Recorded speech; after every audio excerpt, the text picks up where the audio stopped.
Hello everybody and welcome back to On Point HQ and the fourth and last video in this current hobby blog series. That's right, I've actually finished the project, and so that's what this video is going to be about.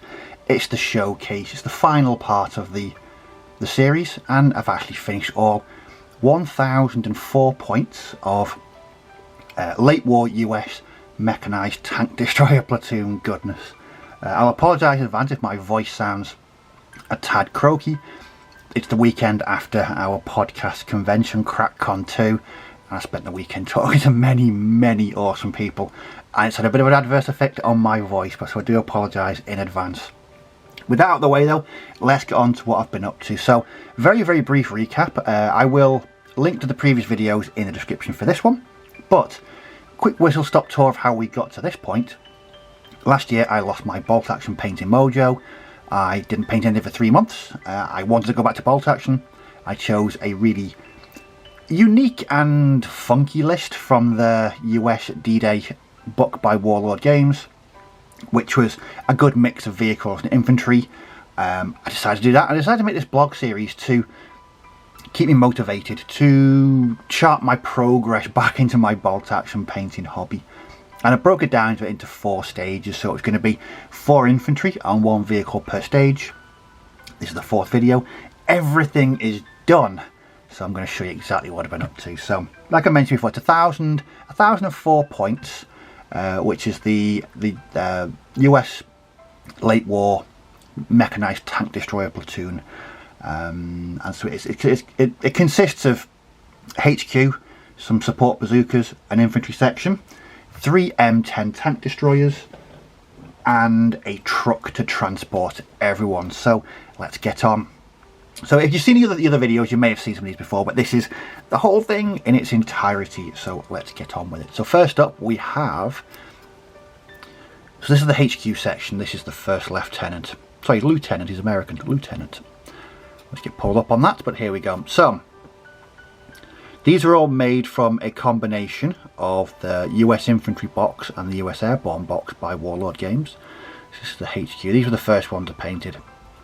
And as I've mentioned in the previous videos, I'm using a different technique while I'm painting these guys. Gone is the massive washes of Agar shade. I've been a bit more judicious with my washes, and I really like the effect that it's having. These look slightly different to the figures that I usually paint, but I do really like the technique and the outcome, so I think I'll be using this technique all the way through my bolt action painting moving forward. So this is, like I say, this is the first lieutenant with assistant, and he is the, well, he's not the HQ. There's an M10, it's the HQ. He's just a HQ section.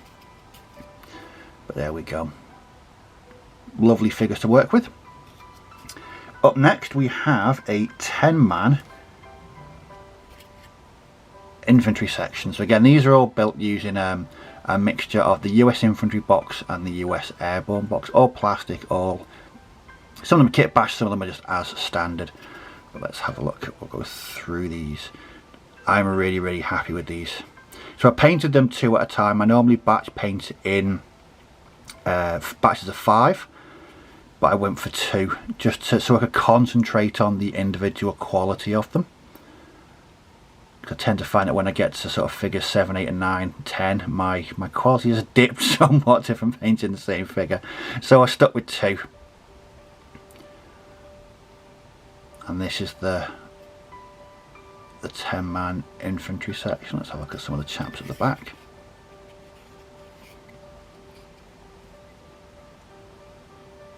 Again, no massive use of just drowning the figure in washes.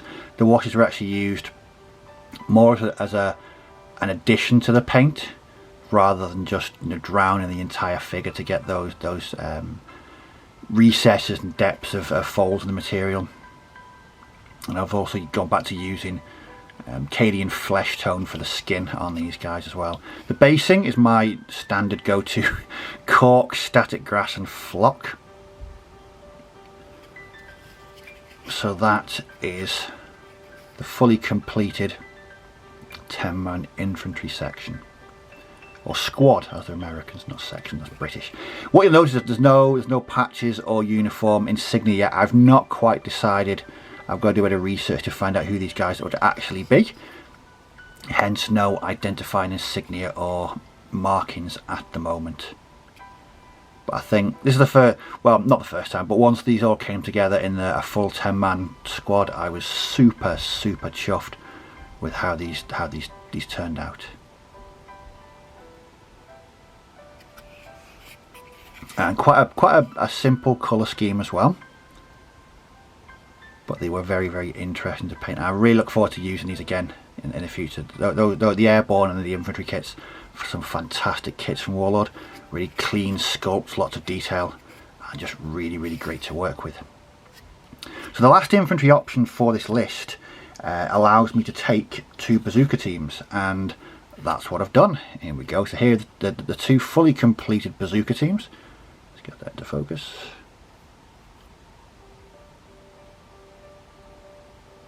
So these are all made from the plastic US infantry box. There's no kit bashing on these. I just think the poses and the sculpts are absolutely wonderful to work with, and really wonderful and interesting to paint. I really enjoyed myself getting back into the hobby painting these. And I mean, who doesn't love a couple of bazookas in an army list? I certainly do. And again, very happy with how these turned out. Can't wait to get these onto the tabletop, which I hopefully will be doing very soon. Again, standard cork basing. Just think the browns and the greens really set these off. These guys are set in sort of so post D-Day, so June 44 onwards, based around Normandy, and also the fighting going into Germany itself. Again, really just enjoyable figures to work on. So that's the infantry element of the list. Now this list calls for everyone to be a transport for all of these guys. So I picked and painted this, which is a 2.5 ton truck with enough capacity to transport everybody in here. Now, this isn't Warlord, this is my very first Rubicon kit, and I really enjoyed building and painting this. I actually did this in less than, it was a Saturday afternoon. I just wasn't planning on finishing it, but when you start and you really enjoy painting something or building something, it just took on a life of its own, and I painted it all the way through in an afternoon. And a really lovely kit to build. Just the precision of the sculpt of it going together, just really good. So what I've done is I've based it, as I do with all my vehicles. A very contentious issue, I know, but there we go. I base all my vehicles, and then it just adds a bit of a theme to the project. Lots of mud, lots of weathering on the tyres and the lower hull.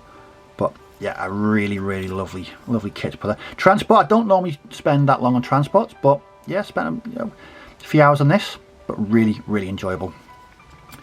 So with that out of the way, we're now on to the main part of a tank destroyer platoon, and that is the tank destroyers. So this list allowed me to choose either Hellcats or M10s, but for me the M10 is so iconic, so that's what I chose, 3 M10s. So let's have a look at the first one that I completed. So one thing you notice with this, and I've mentioned this in the other videos, is I've kit bashed all new crew. I don't like the ones that come with a kit there, slightly out of scale with the rest of the army.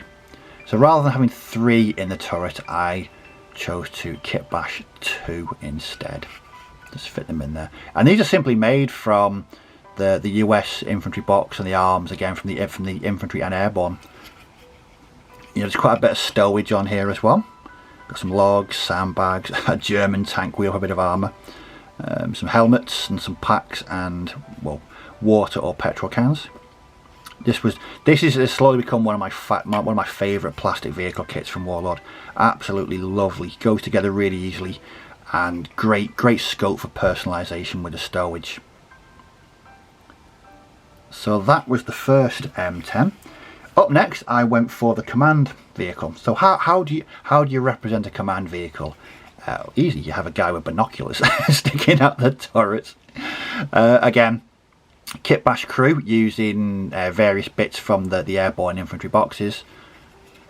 The stowage, this is different stowage. I actually picked up a couple of packs of resin stowage from eBay, and they work really well, because the reference photographs that I looked at, the M10s were covered in all kinds of packs, rolls, tarps, barrels, boxes, you name it, it was on there. So I've tried to recreate this on here and just give each M10 a bit of character, a bit of personalization, and hopefully I've done that. What I've also done as well is use a bit of thread there. That's from the Black Sea ships box. The rigging on there has come in really handy, just to put some sort of rope or ties across there to keep the stowage down. Again, based, lots of weathering and mud, and a kit bash crew. So we've got a guy leaning out with some binoculars, and we've got his compadre there next to him in the turret. Making kit bashing the crew doesn't take too long, but for me it just adds to the vehicle. When you've got the same crew for each vehicle, I don't like that. I don't like the crews that come with the kit anyway. So now, an hour or so putting these together, working out where they're going to go, how I'm going to put them together, was really worth it. And so the last M10 we have here. Ta-da! So again, another kit bash crew, as you can see in there. Not the most difficult job or complex kit bash in the world, but I just think it adds to it. When you've got different crew across the turrets, really gives they take on a personality of their own, the crew and the vehicle themselves. Again, lots of use of the resin stowage that I picked up off eBay. Covered it in stowage, got some boxes on there, again tied down using some of the thread. Just little details like that I just think brings these vehicles to life.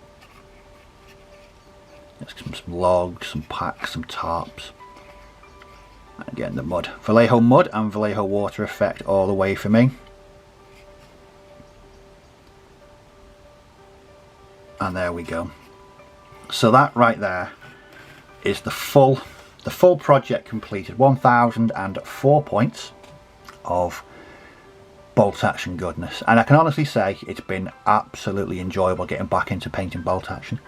It's not good when you lose your painting mojo for a system or a game that you really enjoy, and bolt action is my go-to war game. I absolutely love it. I love everything about it, and so to go 3-4 months without painting anything was quite strange for me, but really great to be back into the hobby, bolt action wise anyway. So there we go. What's up next? I have plans for a new project. I'm going to make a video of that in the coming weeks, as I've painted one vehicle for it, but I don't really want to go into any detail for that project until it's sort of in its early stages. But no, there is another one on the project, so definitely back into painting my bolt action.